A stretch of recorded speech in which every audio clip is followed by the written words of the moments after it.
Hello प्यारे बच्चों, कैसे हैं आप सब।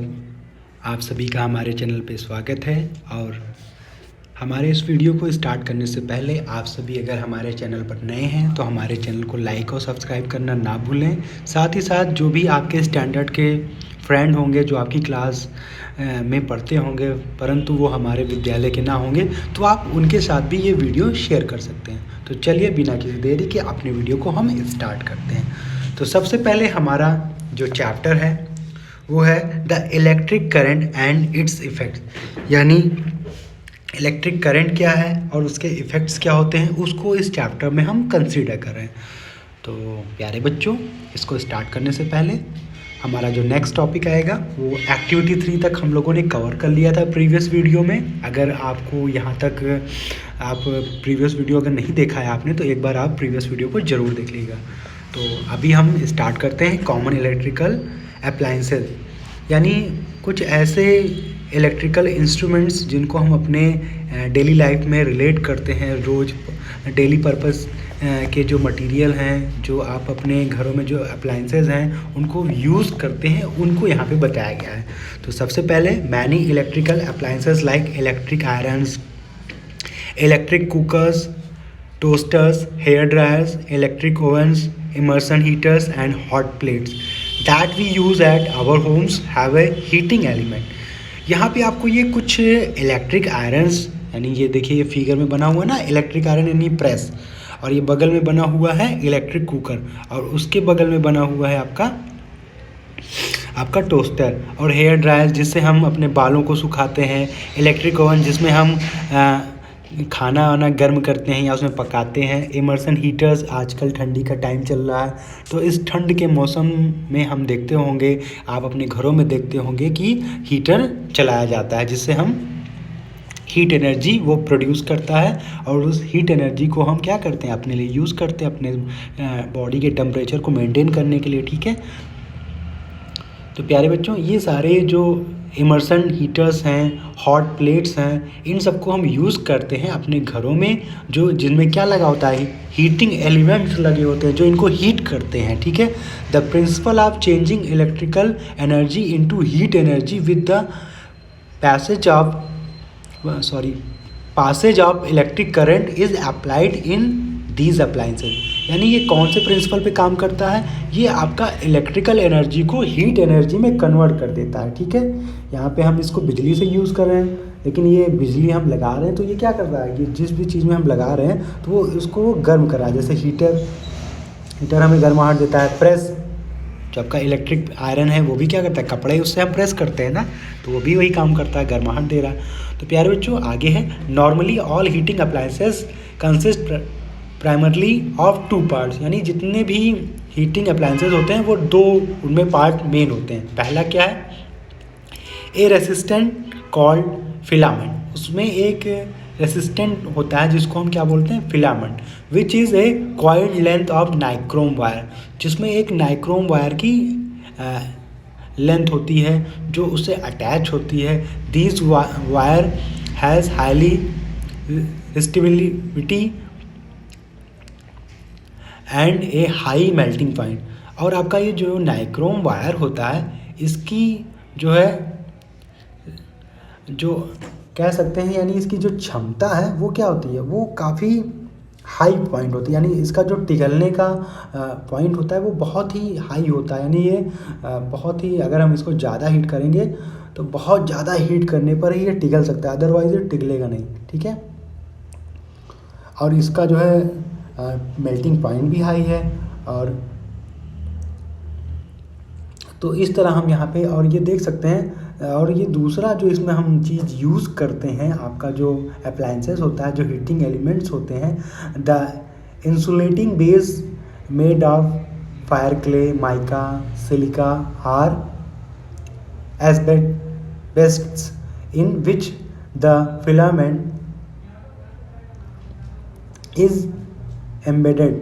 यानी ये जितने भी इंसुलेटिंग यानी इंसुलेटर का काम करने वाले कुछ इसमें यूज़ करते हैं, जैसे फायर क्ले यानी जिसमें आग उसको नुकसान नहीं पहुंचाती है, माइका हो गया, सिलिका हो गया, एस्बेस्टस हो गए। ठीक है, इनको हम यूज़ करते हैं। ठीक है, These materials are also able to withstand high temperature of the filament and are non-conductors of electricity। यानी ये जितने भी मटेरियल इसमें हम यूज़ करते हैं विथ स्टैंड के साथ, वो हाई टेम्परेचर को सह सकते हैं और साथ ही साथ वो क्या होते हैं, वो नॉन कंडक्टर्स ऑफ इलेक्ट्रिसिटी के होते हैं। यानी एक फिलामेंट होगा जो आपका हाई टेम्परेचर को सह सकता है, और दूसरा क्या होगा, नॉन कंडक्टर्स को हम यूज़ करते हैं। ठीक है, तो इसमें सबसे पहले हम देखते हैं इलेक्ट्रिक बल्ब को, यानी बल्ब के बारे में हमें बताया गया। तो electric bulb consist of A coiled filament made of tungsten in an evacuated and sealed glass bulb filled with a mixture of argon and nitrogen gas at a low pressure। यहाँ पे जो इलेक्ट्रिक बल्ब है, इसका जो filament होता है जो हमें जलता हुआ दिखाई पड़ता है, वो किसका बना होता है, वो टंगस्टन का बना होता है। तो इस बात को हमें ध्यान रखना है। और पूरा ये ग्लास से कवर होता है। ठीक है, और इसके अंदर मिक्सचर गैस भरी होती है। कौन सी गैस होती है, आर्गन एंड नाइट्रोजन। तो यहाँ पे आपके लिए दो क्वेश्चन छुपे हुए हैं। एक है कौन सी गैस इलेक्ट्रिक बल्ब में भरी होती है, वो है आर्गन और नाइट्रोजन। और दूसरी क्या है, दूसरा है जो इसका फिलामेंट है वो किसका बना होता है, वो टंगस्टन का बना होता है। तो यहाँ पे दो बेसिक क्वेश्चन इस बल्ब वाले से आपको मिलते हैं। ठीक है, modern filaments are made of tungsten which its longer and gives white light. आजकल जो समय चल रहा है उसमें हम टंगस्टन का फिलामेंट यूज़ कर रहे हैं, जो बहुत उसकी लाइफ ज़्यादा होती है और वो हमें लाइट वाइट प्रोड्यूस करता है। When electric current is pass through the filament it gets heated to such a high temperature. जब इलेक्ट्रिक करंट उसके अंदर पास होता है तो वो खूब ज़्यादा टेम्परेचर पे हीट हो जाता है। दैट इज़ स्टार्ट ग्लोइंग, तब वो जलना हमें दिखाई पड़ता है। The advantage of using tungsten filament is that it has a very high melting point and a very high resistance. यानी जो आपका इसका जो फ़ायदा होता है टंगस्टन फिलामेंट यूज़ करने का, इसका ये जो मेल्टिंग पॉइंट है ये काफ़ी हाई होता है और ये चमक खूब देता है। ठीक है, ब्राइटनेस इसमें खूब आती है। ठीक है, नेक्स्ट है इसको पहले पढ़ने से पहले यहाँ पे हम येलो बॉक्स को कवर करेंगे। येलो बॉक्स में आपके लिखा हुआ है नाइक्रोम। तो nichrome is an alloy. Nichrome क्या है, एक तरह का एलॉय है जिसमें containing 60% of nickel and 40% of chromium. यानी इसमें 60% निकिल मिलाया गया है और 40% आपका क्रोमियम, यानी दो मेटल को मिलाकर इसको बनाया गया। तो ये एलॉय है। एलॉय क्या होता है ये हमने पहले ही पढ़ा हुआ है, जहाँ पर दो या दो से अधिक मेटल्स को आपस में मिलाते हैं तो उससे जो हमें नया प्रोडक्ट प्रोड्यूस होता है वो आपका एलॉय कहलाता है। ठीक है, it resists oxidation even when red hot and its temperature can rise up to 9000 degree centigrade. और जब इसमें ऑक्सीडेशन का प्रोसेस स्टार्ट होता है तो ये रेड हॉट हो जाता है और इसका जो टेम्परेचर है वो लगभग 900 डिग्री सेंटीग्रेड तक पहुंच जाता है। ठीक है, तो इस बात को हमें ध्यान रखना है। नेक्स्ट है इनसाइट में स्मार्ट इको फ्रेंडली बल्ब्स, यानी आजकल जो स्मार्ट इको फ्रेंडली बल्ब चल रहे हैं उनके बारे में भी हम लोग देख लेते हैं। The traditional light bulbs waste electricity as heat produced in these bulbs is wasteful. This can be reduced by using new alternatives such as compact fluorescent lamps, CFL। यानी उस बल्ब के ज़माना जब चल रहा था, जैसा बल्ब इसमें बना हुआ है आप देख पा रहे हैं, ये अब आपके घरों में नहीं दिखता होगा। पहले के ज़माने में यही बल्ब चलता था, लेकिन अब आजकल अब LED बल्ब चल रहा है। तो LED से पहले आया था CFL आया था। ठीक है, तो CFL बल्ब भी शायद आपके घरों में होगा, तो आपने देखा होगा। तो ये और इससे कम एनर्जी को यूज़ करता है। ठीक है, बिजली कम कंज्यूम करता है ये, तो इसलिए हमने CFL को यूज़ किया। तो यहाँ पे आपको ये बात ध्यान रखनी है, जो फ्लोरोसेंट लैम्प है CFL है, it use only 20% of the energy use by an ordinary light bulb to produce the same amount of light. यानी ये 20% ही एनर्जी कंज्यूम करेगा और उतनी ही मात्रा में हमें रोशनी प्रोड्यूस कराएगा जितना कि इलेक्ट्रिक बल्ब कराता था। ठीक है, तो इस तरह ये रिप्लेस किया इसने बल्ब को। तो replacing conventional bulbs with CFL would thus save a huge quantity of power. Less power consumed means lesser emission of CO2 and other pollutants from coal fired power plant। तो इसमें हमने क्या किया, इस CFL को बनाने में हमने जो वेस्ट मटेरियल है जिसमें आपका CO2 है या जो और pollutant coal fired power plants हैं वहाँ पे हमने इस तरह का जो है यूज़ किया। ठीक है, तो यहाँ पे इनसाइड में आपको ये बात बताई गई। यहाँ पे आपको ध्यान रखने वाली बात ये है कि जो CFL का फुल फॉर्म है वो क्या होता है, कॉम्पैक्ट फ्लोरोसेंट लैम्प होता है। और दूसरी बात, ये जो कॉमन बल्ब चलने से पहले के एरा में चल रहा था उसके कंपैरिजन में कितनी परसेंट बिजली कम यूज़ करता है, ये 20% कम यूज़ करता है। ठीक है, तो इस बात का आपको ध्यान रखना। नेक्स्ट है कॉम्पैक्ट फ्लोरोसेंट लैम्प यानी CFL। Compact fluorescent lamp CFL have a average life span of 6 years and each bulb provide a saving of 80% in consumption of energy।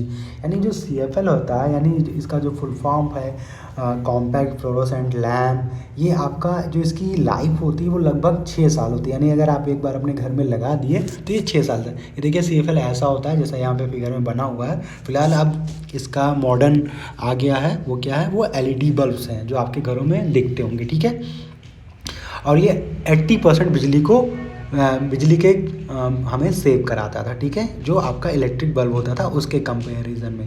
That would means A saving of 34 kilos of CO2 पर lamp per year. यानी ये save करता था कितना, लगभग 34 kilo CO2 पर lamp. यानी एक साल में ये जो है लगभग 34 किलो CO2 आपका एक लैम्प सेव करता था। ठीक है, These days LED bulbs are also made. They save electricity even more than CFLs and they are free of mercury। और इसका जो आजकल मॉडर्न है वो देखिए बता दिया गया, LED बल्ब्स आ गए हैं और वो इससे भी और कम मात्रा में इलेक्ट्रिसिटी को कंज्यूम करते हैं। और ये क्या है, CFL and they are free of mercury, और इसमें जो है मर्करी नहीं मिला हुआ है। ठीक है, तो इस बात को भी हमें ध्यान रखना है। तो प्यारे बच्चों, अब नेक्स्ट हमारा जो है नेक्स्ट टॉपिक है इलेक्ट्रिक फ्यूज़। इलेक्ट्रिक फ्यूज़ को देखने से पहले सबसे पहले what would happen if electric current was not kept under control. यानी जब इलेक्ट्रिक करंट आपके कंट्रोल में ना हो तब आप क्या करेंगे। तो आप सोच सकते हैं उस सिचुएशन में हमें क्या करना है। तो imagine A situation when the flow of electric current in the circuits operating in your houses exceeds beyond the normal level. यानी आपके घर में अगर इलेक्ट्रिक जो करंट है वो ज़्यादा मात्रा में आ जाए या कम मात्रा में आ जाए तो उस सिचुएशन में क्या होता है, which could cause damage to electrical appliances and even lead of fire in the wiring. Such a situation में arise because of a faulty circuit. यानी अगर आपके घरों में तेज़, आपने देखा होगा कभी कभी आपके घरों में तेज़ लाइट आ जाती है तो उसके चलते कुछ सामान ऐसे हैं जो बिजली के अप्लायंसेस हैं वो ख़राब हो जाते हैं। तो इसीलिए उन अप्लायंसेस को बचाने के लिए हम क्या करते हैं, अपने घरों में फ्यूज़ का इस्तेमाल करते हैं। जब लाइट ज़्यादा आ जाएगी तो फ्यूज़ पिघल जाएगा। ठीक है, तब यहाँ पे हमें ये ध्यान रखना है कि जो कॉमन प्रॉब्लम्स वी में इनकाउंटर आर, यानी कौन कौन सी, फ्लक्चुएटिंग वोल्टेज, यानी वोल्टेज का ज़्यादा या कम होना, ये एक इसकी प्रॉब्लम हो जाती है आपके घरों में अक्सर। Use of higher load appliances, या आप कोई ज़्यादा हायर लोड वाला अप्लायंसेस आपने लगा दिया, जैसे AC लगा दिया, AC ज़्यादा बिजली कंज्यूम करता है, हीटर ज़्यादा बिजली कंज्यूम करता है। Connection of many devices to a single circuit, यानी अगर एक बोर्ड हमारे घर में है उसी से हमने ढेर सारे कनेक्शन कर रखे हैं, उसी में हमने चार्जर भी लगा दिया, TV का भी लगा दिया और आपका प्रेस का भी लगा दिया, पंखे का भी लगा दिया, तमाम चीज़ लगा दिया।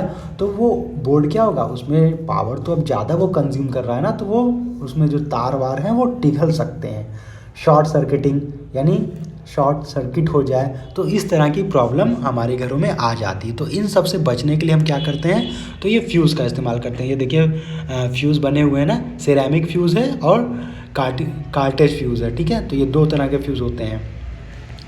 चलिए आगे देखते हैं। To protect the electrical installations in the houses or buildings we use safety walls called fuse in the circuit. यानी हम इलेक्ट्रिक जो इंस्टॉलेशन करते हैं अपने घरों में या बिल्डिंग्स में, वहाँ पे हम सेफ्टी वॉल्व के रूप में किसको यूज़ करते हैं? फ्यूज़ को यूज़ करते हैं। किसमें? सर्किट में। It is a metal wire, ये मेटल का बना हुआ वायर होता है, कनेक्टेड टू लाइव वायर, जो हम लाइव वायर यानी फेज से इसको कनेक्ट करते हैं। ठीक है, फेज में कनेक्ट किया था। हमारे घर में जो बिजली के तार आते हैं वो दो आते हैं बेसिकली, एक फेज एक न्यूट्रल। और अर्थिंग वाला हम लोग अपने घरों में लगाते हैं। ठीक है, अर्थिंग कहाँ से लगाते हैं? ज़मीन में अर्थ के लिए लगाते हैं ना।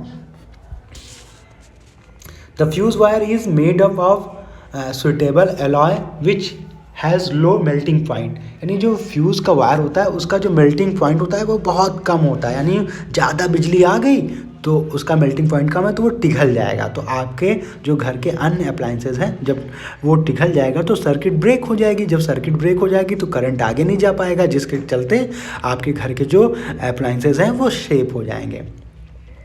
टिन और N alloy of copper and tin. यहाँ पे टिन का या जो और एलॉय है कॉपर के, उससे मिलाकर हम इसको बनाते हैं।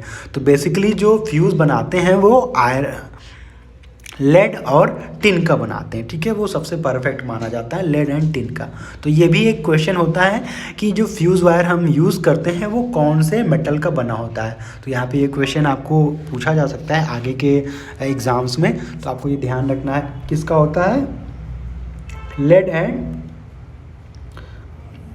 टिन। ठीक है, fitted in a cartridge made of porcelain और ग्लास। आपके जो कार्टेज वाले फ्यूज़ होते हैं वो ग्लास के बने होते हैं या पोर्सिलेन के बने होते हैं। ठीक है, when a current which is stronger, यानी जब करंट स्ट्रॉन्गर मजबूत होता है, then the circuit can support, और सर्किट उसको सपोर्ट नहीं कर पा रही, tries to flow there through the circuit, और सर्किट के थ्रू अगर करंट जा रहा था, फ्यूज़ वायर मेल्ट्स। तो फ्यूज़ वायर क्या होगा? मेल्ट हो जाएगा, पिघल जाएगा ड्यू टू ओवर हीटिंग। यानी जब ज़्यादा बिजली आ जाएगी तो वो ओवर हीटिंग के कारण से उसका मेल्टिंग पॉइंट कम है तो वो पिघल जाएगा। And the flow through and breaks the circuit, और सर्किट आपकी ब्रेक हो जाएगी। ठीक है, the fuse thus open the circuit and interrupts the flow of current. यानी आपका जो फ्यूज़ वायर होता है वो सर्किट को ओपन कर देता है, यानी जब वो ब्रेक हो जाएगा तो सर्किट ओपन हो जाएगी और इस तरह जो है करंट का फ्लो रुक जाएगा। ठीक है, दस in an electrical wiring the fuse is the weakest link. यानी इलेक्ट्रिकल वायरिंग में सबसे कमज़ोर लिंक क्या है? फ्यूज़ होता है। यहाँ पे अलर्ट में देख लेते हैं क्या लिखा हुआ है।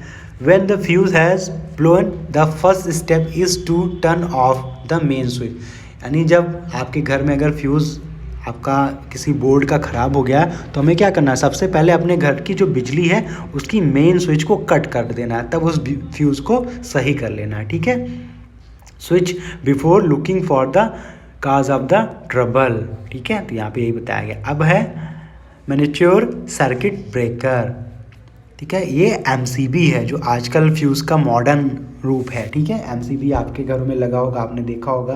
These days miniature circuit breakers यानी MCB are use to replace the fuse as they are automatically operated. जो MCB होती हैं ये अपने आप गिर जाती हैं। जैसे आपके घर में अगर शॉर्ट सर्किट होगी तो MCB गिर जाएगी। ठीक है, तो आपके घर में बिजली अपने आप कट हो जाती है। Operated electrical switch design to protect electrical circuit from damage due to overload a short circuit. अगर आपके घर में ज़्यादा बिजली आ गई है या शॉर्ट सर्किट हो रही है तो ये MCB अपने आप ही सर्किट को ब्रेक कर देती है। ठीक है, दीज कैन बी रीसेट, और इसको हम फिर से रीसेट कर देते हैं आइदर ऑटोमेटिकली और मैनुअली टू रिज्यूम ऑपरेशन, और फिर से हमारे घरों की लाइट आ जाती है। Circuit breaks are made in varying size from small devices that protect an individual household appliances up to large switch gear design to protect high voltage circuit feeding an entire city. यानी छोटे से छोटा जो आपका appliances है या बड़े से बड़ा अप्लाइंसेस है या घर में भी हम क्या करते हैं आजकल, हम अब फ्यूज़ की जगह किसने ले ली है? MCB ने ले ली है। ठीक है, तो यहाँ पर आपके लिए एक क्वेश्चन है योर विजडम में, can you think of variation precaution you can take to prevent an electrical accident to add your home, यानी आपको क्या क्या प्रिकॉशंस लेने होंगे, क्या क्या प्रिवेंशन आपको करना होगा, उसके बारे में आपको सोचना है और बताना है, ठीक है। तो आप इसको मुझे बताएंगे। अब यहाँ पे लेटेस्ट रिवाइज के कुछ क्वेश्चंस हैं, उसको हम लोग देखेंगे। यहाँ पे मैं क्वेश्चन आपको बता दे रहा हूँ, आप सभी इसके आंसर मुझे बताएंगे, ठीक है। Name 4 electrical appliances that use heating effect of electric current, यानी यहाँ पे आपको 4 ऐसे इलेक्ट्रिकल अप्लायंसेस के नाम बताने हैं जो इलेक्ट्रिक करंट के हीटिंग इफेक्ट पे काम करते हैं, ठीक है। Nichrome is A oblique and dash dash dash, यानी नाइक्रोम क्या है, मेटल है, गैस है, एलॉय है, क्या है, ये आपको बताना है। अभी आपने पढ़ा था पीछे। अब यहाँ पे ये सिंबल बना हुआ है। तीसरा क्वेश्चन है is the symbol use for, यानी ये सिंबल हम किसके लिए यूज़ करते हैं, ये भी आपने पढ़ा है। चौथा क्वेश्चन है the device use to prevent the flow of excess current in a circuit is switch, true और फॉल्स, यानी यहाँ पे आपको ये ट्रू और फॉल्स बताना है। तो प्यारे बच्चों, फिलहाल इस वीडियो में हम लोग इतनी ही बातें रखते हैं, आगे की बातें हम लोग नेक्स्ट वीडियो में करेंगे। तभी के लिए इतना ही। Thank you for watching this video. प्यारे बच्चों, हमारे चैनल को आप लोग लाइक और सब्सक्राइब और शेयर करना बिल्कुल भी ना भूलें, ठीक है। तभी के लिए इतना ही। Thank you.